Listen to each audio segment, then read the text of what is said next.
us okay? Yep. All right, awesome. Thank you so much for joining us. We really appreciate you jumping on. Before we get started, obviously you won the Coca-Cola 600 last year. I know you had the opportunity to go to DC earlier and spend some time with the Speedway Motorsports family there. Do you mind just to tell us a little bit about just winning the Coke 600 and kind of the experience leading into this weekend as we remember our fallen soldiers?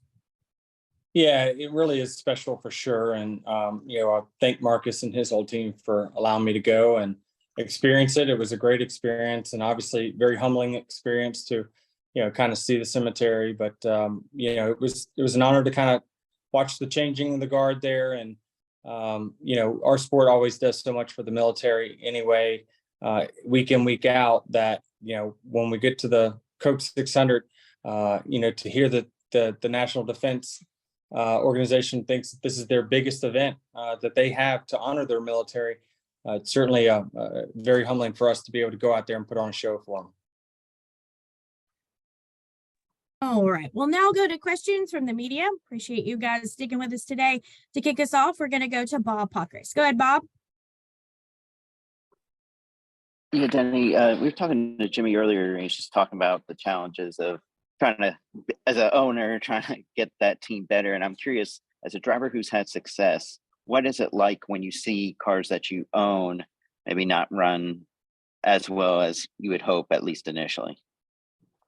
Yeah, I mean, I think it's a little bit easier to assess kind of when my team struggles because I know that, I have all the information of what our team's running and what we're doing. And so my first questions is, well, how far off the reservation are you guys when it comes to that? So it's a little bit easier to assess when you have an alliance with a team like Joe Gibbs Racing that, is usually strong week in, week out.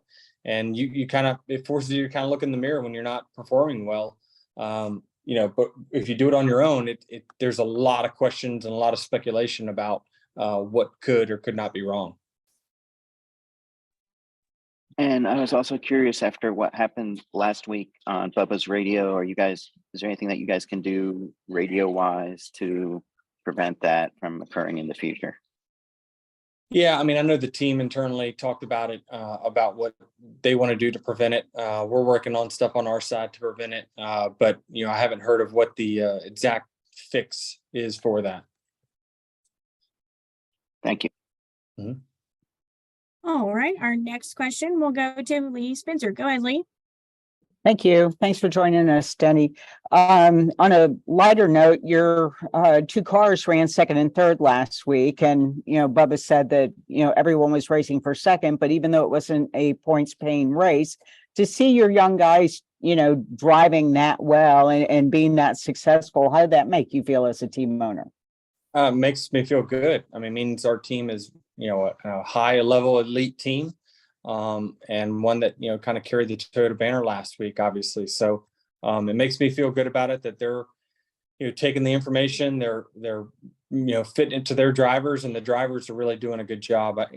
Bubba, especially over the last year or so, is, taking huge strides. And then Tyler's obviously, been a proven winner, and he's continued to work on his craft to get better as well. So I think that really says a lot about that whole team. That's, what they've been doing on the competition side to continue to get better, working on the small details that make a difference each week.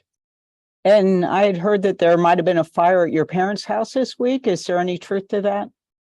Yeah, it's a little attic fire, but everyone's okay and just have some repairs to do. Okay, thank you. Yep. All right, our next question will go to Claire B. Lang. Go ahead, Claire. Thank you. Denny, when you come to Charlotte and you have the name of a soldier on your car, I wrote montages, stayed up till 2 o'clock in the morning for every single one of the soldiers on the cars, and it's heavy.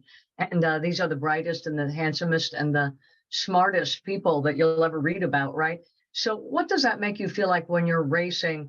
I think on your windshield is Captain Kevin J. Smith, a West Point graduate. How much did you read up on who's on your car or what that means? It's when you read about all of them, it's pretty powerful.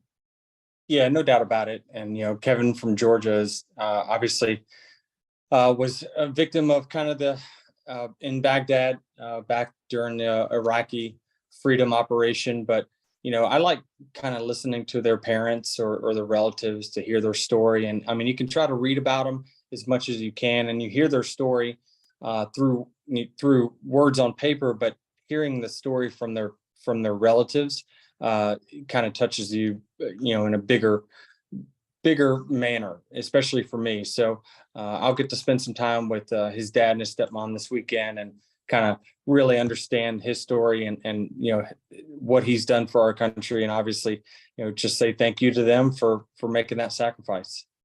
So when you pull the cars down on pit road and there's that moment of silence, you're so used to racing and the fans see it from the outside. What's it like as a driver to just shut the switch off and then bring the switch back on and take that moment? What's that like? Yeah, it's definitely different. I mean, we've done kind of moment of silence before for some stuff. I know we did some stuff, kind of during COVID, but it just seems like during that 600 when we stopped, like we're all pumped full of adrenaline, and then we're thinking about all these things. But no matter how busy our minds might be, or the crew chief is maybe thinking about, hey, what information do I need to make the car better when we come down here and pit? Everyone just stops. And myself personally, I stop my brain, I stop everything to just sit there in silence and reflect. So, hopefully all the other competitors, I'm sure, do as well. And it is a moment that we need to just stop the game for a moment and just say thank you. Pretty powerful. Thank you, Denny. Good luck. All right. Our next question will go to Trenton. Go ahead, Trenton. Hey, Denny. Congratulations to you guys for winning that Emmy Award for the Bubba Wallace documentary. Is there any future plans to maybe expand on that for 2311 as a whole? We would like to, for sure. Obviously that was really well put together, and, really proud for Bubba and the whole 2311 team, and the guys that, helped put that whole deal together. They just did a phenomenal job with the production of it. And certainly think that it was a very good inside baseball type of, thing where we get to educate fans beyond what you see us going around circles each and every weekend. It shows kind of the work that goes on for the drivers, the teams, and everyone to make that show go on each and every weekend. And so I'd love to see it expand and have another season or have another version of it in NASCAR. We just we got to keep working on it. And my last one is Bubba's performance has gone up the last couple of weeks and everything, but he's also seems a lot looser and laid back, where it almost like a lot of the pressure he was feeling is not weighing him down as much. Has there been any kind of things internally that's resulted in that? Well, I think the results, honestly, I think that, there was a turning point during the summer of last year where he started to get some really good runs and started to believe in himself. And I think that he's a guy that, can definitely question his own abilities at times. But I think that he's had enough sustained great runs where he now knows in his ability, and he knows when he puts in work, like the results that he sees from it. So I think that this is kind of the new Bubba Wallace that you're probably going to see be a upfront contender week in, week out, more times than not. All right, Denny, that appears to be all our questions. This is Harrison Burton, driver the number 21. Make sure to hit that subscribe button. Also, check out one of these two videos beside me. Visit frontstretch.com for more racing content.